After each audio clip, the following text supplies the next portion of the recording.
exhaust ourselves trying to prove that we are good enough, chasing numbers and recognition. Every test, every ranking, every admission letter seems to tell us whether we matter or not. We use statistics like GPAs, SATs, and likes to prove to the world that we are successful. We're told this is normal, that this is just a cost of living a successful life, that it comes with the diplomacy of wanting success. But what if I told you that the game itself is broken, that the system is built off of a definition of success that is flawed, a definition that keeps us stressed out, burnt out, and never happy with where we are at in life? And here's the thing. When you live in a broken system, you don't question it. Instead, you think, maybe if I pushed myself harder, maybe if I had more dedication, then it would finally feel worth it. But if the definition of success that we've been told still stands, then why does success feel so hollow once we achieve it? From CEOs to top-of-the-line celebrities, why are people still so unsatisfied?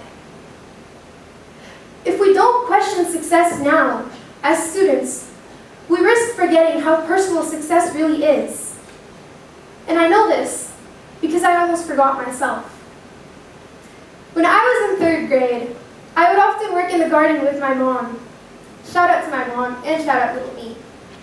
We would talk about all sorts of things, from gardening to rocketry. And something to know about my house is that we have a keypad lock, one that requires a password instead of a physical key. On one occasion, I asked my mom a question. Why don't I have a house key for my backpack? At the time, it felt like all of my classmates and peers had keys, and I was the only one who didn't. I'll never forget what my mom told me. She said, why keep a key that you can lose or that can break? The real key, the one in your mind, is our password. It opens our door every single time. That's enough, no? At the time, I was more focused on the dirt between my fingers than the wisdom in her words. But as I grew older, that conversation struck me, like a seed taking root. In middle school, my backpack was full of heavy keys. Each test was another clunky addition that I needed to add to my keyring, and the weight was finally starting to get to me. My students around me, my peers, bragged about their straight A's as if they were golden keys to the gates of success. Counselors and teachers promised me that it'll unlock success for me. But what if the rooms that these doors so-called unlocked were not rooms that I was meant to be in? What if they unlocked rooms full of someone else's treasures, not my own?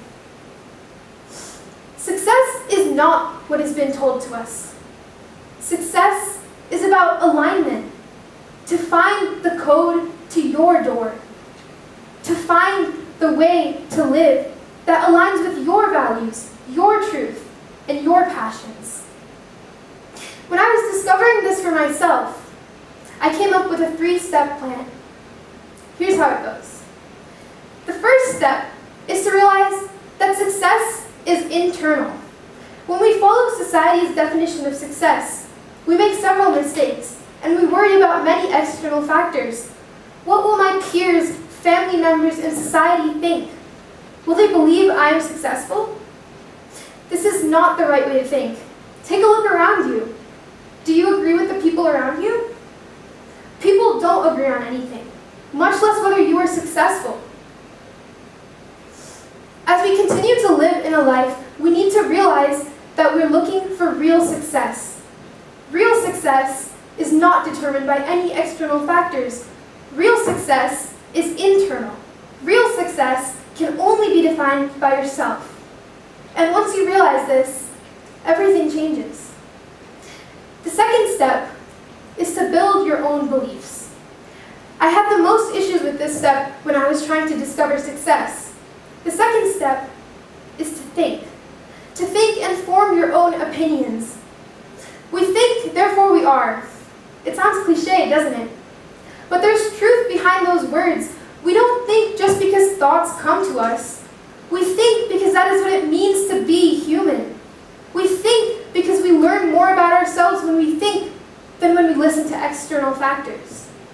And thinking in this way is not just an intellectual exercise, but it is a form of rebellion against a society that tries to hand us ready-made definitions for what we believe in.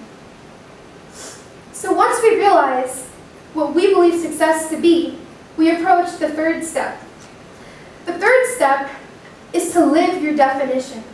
This can look different for everyone. It may look like believing in your passions before what might look better on paper. It may mean putting yourself first when you're tired or when you're stressed. The point is, look for what makes you feel accomplished, fulfilled, and content, and then to chase that feeling relentlessly. After I figured out what I believed success meant to me, I was the same person. I had made no real change. I was still stressed out, I was still burnt out, and I was still dealing with test anxiety. In the end, when I started living my own definition, I was no longer plagued with test anxiety. I no longer had test anxiety, and I was more ready to face the world. Time is moving. Right now, we have the opportunity to take charge of that time. We have the opportunity to build a life that we truly believe in. So to the students in the room, I encourage you guys to start. It's okay to start tired, and it's okay to start burnt out.